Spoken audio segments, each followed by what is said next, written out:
lundi, j'espère que vous allez bien, que la fin de semaine a été relaxante, reposante pour tout le monde. Moi, je suis toujours tellement heureux de vous retrouver pour qu'on puisse ensemble méditer sur la priorité des priorités, la parole de Dieu. Et comme on le fait à tous les lundis, on va rejoindre notre ami qu'on apprécie tellement. Je sais que vous l'appréciez énormément, et moi aussi d'ailleurs, Jean-Marc Chaput. Le Seigneur est mon berger, je ne manque de rien. Sur des prés d'herbes fraîches, il me fait reposer. Il me mène vers les eaux tranquilles et me fait revivre.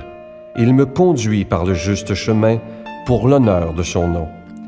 Si je traverse les ravins de la mort, je ne crains aucun mal, car tu es avec moi. Ton bâton me guide et me rassure. Tu prépares la table pour moi devant mes ennemis. Tu répands le parfum sur ma tête et ma coupe est débordante. Grâce et bonheur m'accompagnent tous les jours de ma vie. J'habiterai la maison du Seigneur pour la durée de mes jours.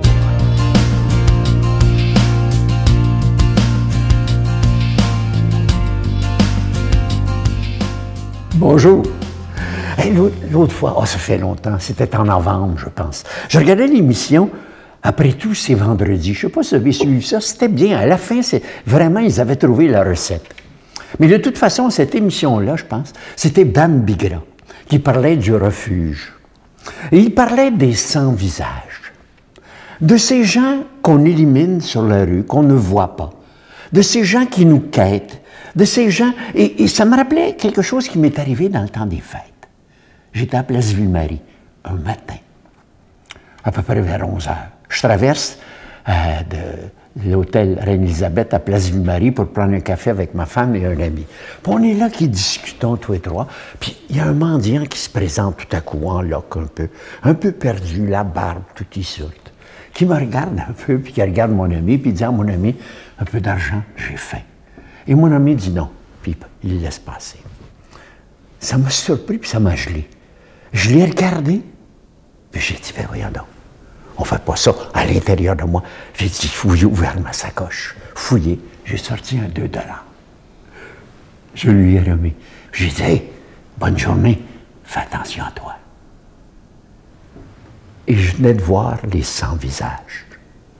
Pour mon ami, cet homme-là n'avait pas de visage. Et c'est peut-être le problème de notre société. On n'a plus de visage. On ne sait plus où on est. Tu sais, on parle de beaucoup de problèmes, ça va trop vite. La pollution est extraordinaire, la qualité de vie disparaît. Tout ça, on ne se rend pas compte que tout ça se résume à une chose, l'autre. C'est l'autre qui est en face de toi, qui te parle. Et pour moi, ça s'appelle l'altruisme, alter, l'autre, l'existence de l'autre. Aujourd'hui, ce qui est le plus important, c'est la coopération. Savoir reconnaître l'autre. Il y a 2000 ans, en Palestine, il y a un monsieur qui nous a parlé de l'autre. Il disait « aimer l'autre comme soi-même ». Ma question m'était « est-ce que tu aimes l'autre » Et c'est ça qu'il nous a enseigné voilà 2000 ans. C'est revenir à la base de ce que c'était l'Évangile. C'est l'autre. L'autre qui prend la place. Et pour moi, dans notre société, on a oublié. On a oublié un ami. On a oublié de parler à l'autre. Et pourtant, il y a quelqu'un qui a essayé de laver ton pare-brise. Tu te rappelles, la semaine dernière? Qu'est-ce que tu as dit? As-tu baissé la fenêtre pour au moins lui dire « Merci, bonne journée, j'ai pas de monnaie. » Pense-y. Notre Père qui es aux cieux, que ton nom soit sanctifié, que ton règne vienne, que ta volonté soit faite sur la terre comme au ciel. Donne-nous aujourd'hui notre pain de ce jour. Pardonne-nous nos offenses comme nous pardonnons à ceux qui nous ont offensés. Ne nous laisse pas entrer en tentation, mais délivre-nous du mal, car c'est à toi qu'appartient le règne, la puissance et la gloire pour les siècles des siècles. Amen. Je suis toujours aussi heureux de vous parler de ce beau cadeau du mois, une belle exclusivité de la Victoire de l'amour. C'est une idée du pape François il y a quelques mois à la fenêtre du Vatican pour l'Angélus. Il a présenté une petite boîte en disant que c'était un nouveau médicament spirituel qui était bon pour l'âme et le cœur. Et ce qui est écrit sur la petite boîte, c'est 59 granules pour l'âme. Ça comprend dans la petite boîte un chapelet et les grains sont en forme de cœur. C'est de toute beauté. Il y a aussi une belle image de Jésus miséricordieux et les instructions parce que c'est pas un chapelet qui se dit comme les autres. C'est le chapelet de la miséricorde. Vous avez toutes les instructions pour dire le chapelet de la miséricorde. Et le pape encourage les gens à prendre ce médicament spirituel à tous les jours. Et les effets secondaires, c'est simplement l'amour, le pardon et l'amitié. Que de belles choses. Alors, Miséricordia, médicament spirituel, ça se donne bien en cadeau. Je vous donne l'adresse. La Victoire de l'amour, casier postal 120, succursale Boucherville à Boucherville. Le J4B 5E6, je vous la redonne. La Victoire de l'amour, casier postal 120, succursale Boucherville à Boucherville. Le J4B 5E6. Également par téléphone dans le 514-523-4433, 523-4433 ou sans frais le 1-888-811-9291. 1-888-811-9291 et aussi sur notre site Internet, le www.lavictoiredelamour.org. Alors, je vous rappelle, ce beau cadeau du mois, une première en Amérique. En Europe, c'est très, très populaire. Et il en manque partout d'ailleurs. Mais à la Victoire de l'amour, on est les premiers à vous l'offrir. Miséricordia, un médicament spirituel.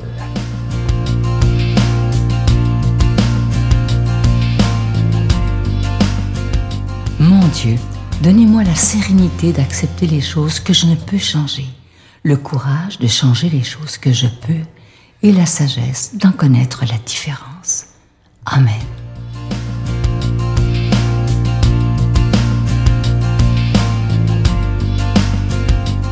Tellement heureux de partager la parole de Dieu aujourd'hui avec vous et on fait comme si c'était la toute première fois qu'on l'entend. Souvent, c'est vrai que c'est des textes qu'on a souvent entendus, mais aujourd'hui, ouvrons notre cœur, ouvrons notre intelligence pour comprendre ce que Jésus veut nous dire ce matin. En rejoignant les autres disciples, ils virent une grande foule qui les entourait et des scribes qui discutaient avec eux. Aussitôt qu'elle vit Jésus, toute la foule fut stupéfaite et les gens accouraient pour le saluer. Et il leur demanda: « De quoi discutiez-vous avec eux? » Quelqu'un dans la foule lui répondit: « Maître, je t'ai amené mon fils. Il est possédé par un esprit qui le rend muet. Cet esprit s'empare de lui n'importe où. Il le jette par terre, l'enfant écume, grince des dents et il devient tout raide. J'ai demandé à tes disciples d'expulser cet esprit, mais ils n'en ont pas été capables. » Prenant la parole, Jésus leur dit: « Génération incroyante, combien de temps resterai-je auprès de vous? Combien de temps devrais-je vous supporter? Amenez-moi l'enfant. » On le lui amena, et dès qu'il vit Jésus, l'esprit fit entrer l'enfant en convulsion. L'enfant tomba et se roula par terre en écumant. Jésus interrogea le Père: « Depuis combien de temps cela lui arrive-t-il? » Et il répondit: « Depuis sa petite enfance. Et souvent, il l'a même jeté dans le feu ou dans l'eau pour le faire périr. Mais si tu peux quelque chose, viens à notre secours, par compassion envers nous. » Jésus lui déclara: « Pourquoi dire si tu peux? Tout est possible à celui qui croit. » Aussitôt, le père de l'enfant s'écria: « Je crois, viens au secours de mon manque de foi. » Jésus vit que la foule s'attroupait. Il menaça l'esprit impur en lui disant: « Esprit qui rend muet et sourd, je te l'ordonne, sors de cet enfant et n'y entre plus jamais. » Ayant poussé des cris et provoqué des convulsions, l'esprit sortit. L'enfant devint comme un cadavre, de sorte que tout le monde disait: « Il est mort. » Mais Jésus, lui saisissant la main, le releva et le mit debout. Quand Jésus fut entré à la maison, ses disciples l'interrogèrent en particulier: « Pourquoi est-ce que nous n'avons pas réussi à l'expulser? » Et Jésus leur répondit: « Cette espèce-là, rien ne peut le faire sortir, sauf la prière. » Très beau texte, un peu long ce matin, mais ça dit beaucoup de choses. Et moi, il y a quelque chose qui me touche beaucoup. Lorsque Jésus dit au papa: « Pourquoi tu me dis si tu peux? » Parce que tout est possible à celui qui croit. Vous savez, souvent, je reçois de vos lettres, de vos courriels, que je lis tous d'ailleurs en passant, et souvent, c'est quelque chose qui revient. Des gens qui me disent: « J'ai 60 ans, j'ai 50 ans, j'ai 70 ans, peu importe. J'ai prié toute ma vie et il me semble que Dieu me répond jamais. » Ça, je l'entends et je le lis, ça me fait toujours de la peine.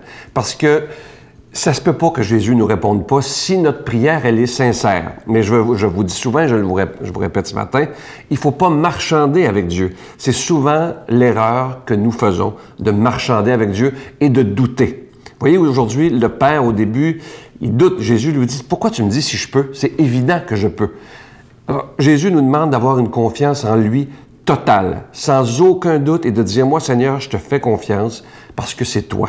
C'est toi qui nous le promets. » Et on voit que le Seigneur, il y a juste lui qui a pu libérer l'enfant. Même les disciples ont peut-être pas assez prié, ont peut-être douté. Alors nous, ça nous arrive de douter aussi. Mais aujourd'hui, on pourra demander à Jésus de nous aider à ne plus douter, à avoir une foi qui peut déplacer les montagnes. Vous savez, je vous dis souvent cette phrase qui, moi, me touche beaucoup dans les évangiles. Pour moi, c'est un des secrets du Nouveau Testament sur la prière, lorsque Jésus dit « Tout ce que vous demanderez à mon Père en mon nom, virgule, croyez que vous l'avez reçu, et cela vous sera donné. » Dans le fond, c'est faire comme si c'était déjà arrivé. Saint Paul nous dit que lorsqu'on fait une prière, dès qu'elle est terminée, dire merci, la gratitude, parce que dans notre demande, il faut croire qu'elle est déjà exaucée, cette prière. Est-ce qu'on va être capable de le faire totalement, de prier de cette façon-là, au lieu de toujours, entre guillemets, marchander avec Dieu? Si tu me donnes ça, je vais te donner ça. Ça, je l'entends tellement, si vous saviez. Je me souviens, et c'est pas méchant ce que je vais vous dire, je nommerai pas de nom évidemment, mais un jour, quelqu'un m'avait envoyé une lettre en disant « Je viens de mettre ma maison à vendre, et là, je veux que vous priez pour qu'elle se vende au plus vite. Et si ma maison se vend dans tel délai, je ferai un don à la Victoire de l'amour. » J'ai répondu à la dame que, premièrement, Dieu n'était pas un agent d'immeuble, avec tout le respect que j'avais avec la dame, mais pour lui montrer, on ne marchande pas avec Dieu, on ne commence pas à demander à Dieu de vendre notre maison. Je pense que notre prière doit être plus sérieuse que ça.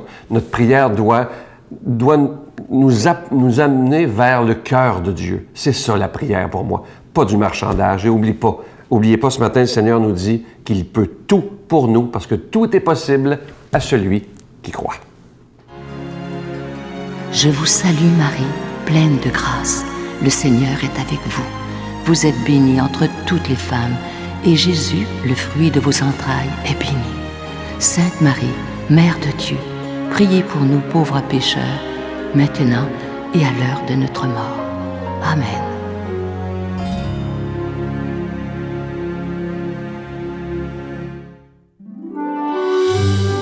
La Victoire de l'amour vous invite à vivre un pèlerinage en Italie à la rencontre de Saint François d'Assise et du pape François, en compagnie de l'abbé Robert Lemire et de Sylvain Charon.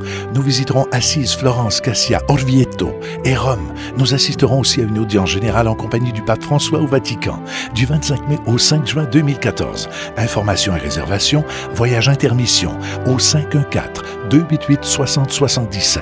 Sans frais, 1-800-465-3255.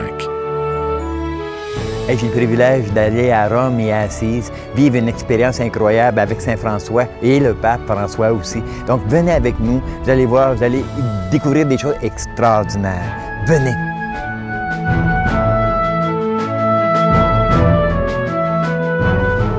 Avant de vous souhaiter une belle journée, aujourd'hui, j'aimerais demander au Seigneur de nous bénir lui-même afin justement qu'on passe une belle semaine. Et aujourd'hui, si on prenait le temps de regarder je vous le dis souvent ça, mais je vais le répéter toute ma vie, ce qu'il y a de beau et de grand chez les autres, au lieu de regarder les défauts, demandons au Seigneur de nous bénir, au nom du Père, du Fils et du Saint-Esprit. Amen. Je vous souhaite la plus belle des journées et moi, je vous attends demain matin. Bye. J'étais partie faire l'épicerie, quelque chose de très normal avec mon bébé. Et quand je suis revenue à la maison, j'avais une lettre. Moi, honnêtement, je pensais que c'était une petite lettre de choses que je devais faire dans la journée. Mais non, c'était une lettre pour me dire où retrouver son corps. Ah oui. Parce qu'il s'était suicidé. Ouais. Ah oui. La Victoire de l'amour remercie de tout cœur les Résidences Soleil de leur accueil si chaleureux.